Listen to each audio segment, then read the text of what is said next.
शादी के 3 साल में 3 दिन ही रहे साथ। आज जहां अदने से गांव के प्रधान भी आलीशान घर बनवा कर रहते हैं, वहीं देश के प्रधानमंत्री नरेंद्र मोदी की पत्नी जसोदाबेन एक जर्जर मकान में रहती है। ये मकान है गुजरात के ब्राह्मणवाड़ा गांव में, जहां उनका मायका है।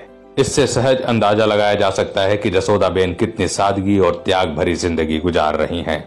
मामूली सी पेंशन से जसोदाबेन अपना घर चला रही हैं। मोदी के ससुराल ब्राह्मणवाड़ा गांव के लोग बताते हैं कि जसोदाबेन मोदी के खिलाफ कुछ नहीं सुन सकती और उनकी फोटो हमेशा अपने पास रखती हैं। इतना ही नहीं, मोदी की फोटो की प्रतिदिन पूजा करती हैं। जसोदाबेन के पति के प्रति इस प्रेम को देखकर गांव वाले निहाल रहते हैं, इसलिए कि मोदी उन्हें बरसों से खुद से दूर किए हुए हैं, फिर भी जसोदाबेन में इतनी पवित्रता है कि उन्हें दिल में बसाए हुए हैं। शिक्षक पद से रिटायर होने के बाद 62 वर्षीय जसोदाबेन को महज 14,000 रुपए पेंशन मिलती है। इसी पैसे से वो गुजारा कर रही हैं।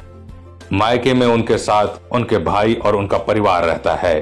प्रधानमंत्री मोदी ने पहली बार बड़ोदरा लोकसभा सीट के लिए नामांकन भरते वक्त जसोदाबेन को अपनी पत्नी बताया। तब से जसोदाबेन और मोदी के रिश्ते मीडिया की सुर्खियों में आ गए। मोदी के प्रधानमंत्री बनने से पहले जसोदाबेन ने इंटरव्यू दिया था। उस इंटरव्यू में जसोदाबेन ने मोदी से रिश्ते पर खुलकर बात की थी। उसी समय जसोदाबेन ने कह दिया था कि मोदी जरूर देश के प्रधानमंत्री बनेंगे। इस दौरान उन्होंने बताया था कि उनकी शादी 17 साल की उम्र में हुई थी, जिसके कारण उन्हें पढ़ाई छोड़नी पड़ी, लेकिन मोदी चाहते थे कि मैं पढ़ाई करूं। मोदी ने एक दिन उनसे कहा कि तुम्हारी उम्र कम है, तुम अपना ध्यान पढ़ाई में लगाओ। अलग होने के बाद हमारे बीच कभी संपर्क नहीं रहा। जब उनसे पूछा गया कि क्या कभी आपका झगड़ा हुआ, इस सवाल पर जसोदाबेन ने कहा था कि हमारे बीच कभी झगड़ा नहीं हुआ। हमारी शादी 3 साल चली और हम सिर्फ 3 दिन ही साथ रहे। जसोदाबेन ने इंटरव्यू में कहा कि मोदी से अलग होने का फैसला उन्होंने खुद लिया। दोनों के बीच कभी विवाद नहीं हुआ। कई बार जब मैं ससुराल जाती तो वो वहां नहीं मिलते थे। बाद में उन्होंने घर आना बंद कर दिया। कुछ समय बाद मैंने खुद ससुराल जाना बंद कर दिया। जब उनसे पूछा गया कि दूसरी शादी क्यों नहीं की, तो उन्होंने कहा कि पहली शादी का अनुभव ऐसा मिला था जिसे दिल स्वीकार नहीं कर पा रहा था। इस नाते मैंने दूसरी शादी का ख्याल ही नहीं सोचा। जसोदाबेन ने कहा कि मेरे ससुराल वाले अच्छा व्यवहार करते थे। मैंने फिर से पढ़ाई शुरू की, जिसमें मेरे पिता और भाई ने मदद की। जब उनसे पूछा गया कि क्या आप कानूनी रूप से मोदी की पत्नी हैं, इस पर जसोदाबेन ने कहा कि हर बार जब उनका नाम लिया जाता है तो कभी कभी वहां मेरा भी जिक्र होता है। यदि मैं उनकी पत्नी नहीं होती तो आप भी मुझसे क्यों बात करते? क्या मोदी के पास वापस जाएंगी? इस सवाल पर उन्होंने कहा कि हम दोनों का आपस में कोई संपर्क नहीं रहा और मुझे नहीं लगता कि वो कभी कॉल करेंगे।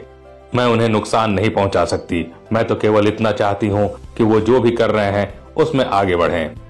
आज के लिए बस इतना ही दोस्तों। अगर वीडियो पसंद आया तो लाइक करिएगा। ऐसे व्यक्तित्व जिनके परिवार में किसी को राजनीति का र तक नहीं आता था। बचपन गरीबी और अभाव में बीता, लेकिन जुनून था, समझ थी, पढ़ने का जज्बा था और मन में भारत मां के लिए था सच्चा प्रेम। जीवन ने उनके सामने जो भी परिस्थिति रखी, वे उसमें से खुद को ढालते चले गए। नाम है नरेंद्र दामोदर दास मोदी।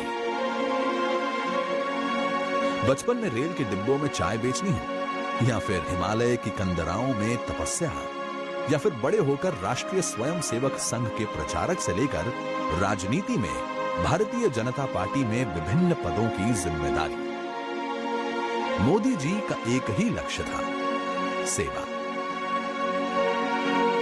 और जब पार्टी ने मोदी जी को गुजरात की बागडोर सौंपी तो वो जुट गए अपने लक्ष्य सेवा की पूर्ति में। एक निष्ठ भाव से सेवा का ही परिणाम था कि एक के बाद एक चुनाव में भारतीय जनता पार्टी जीतती रही। गुजरात प्रगति के पथ पर आगे बढ़ता रहा। दोस्तों, माना कि अंधेरा घना है, माना रात अंधेरी है, अंधेरा घना है, लेकिन यारों, दिया जलाना कहां मना है। अब समय था भारत का भाग्य बदलने का और उस संकल्प की पूर्ति का जिसके लिए जनता ने 2014 में देश की बागडोर सौंपी श्री नरेंद्र मोदी के हाथों में। मां भारती की सेवा में तन, मन और जीवन कैसे अर्पित किया जाता है, गरीबों की सेवा कैसे की जाती है, अंत्योदय के लक्ष्य की प्राप्ति कैसे होती है, देश की असंख्य जरूरतों की पूर्ति कैसे होती है, देश ही नहीं पूरी दुनिया ने देखा। आप बने रहिए हमारे यानी मुंबई सहारा न्यूज़ के साथ में, पल पल की खबरों के साथ आपके साथ हाजिर होऊंगा। लेकिन आप हमारे मुंबई सहारा न्यूज़ को सब्सक्राइब करना ना भूलें, मैसेज कमेंट ज़रूर भेजें। आपके इलाकों में किसी भी तरह की कोई शिकायत या समस्या हो तो हमें वीडियो सहित भेज दीजिए। हम आपकी खबरों को अपने चैनल में प्राथमिकता से टेलीकास्ट करेंगे। तो हमें दीजिए इजाज़त, जब तक के लिए नमस्कार।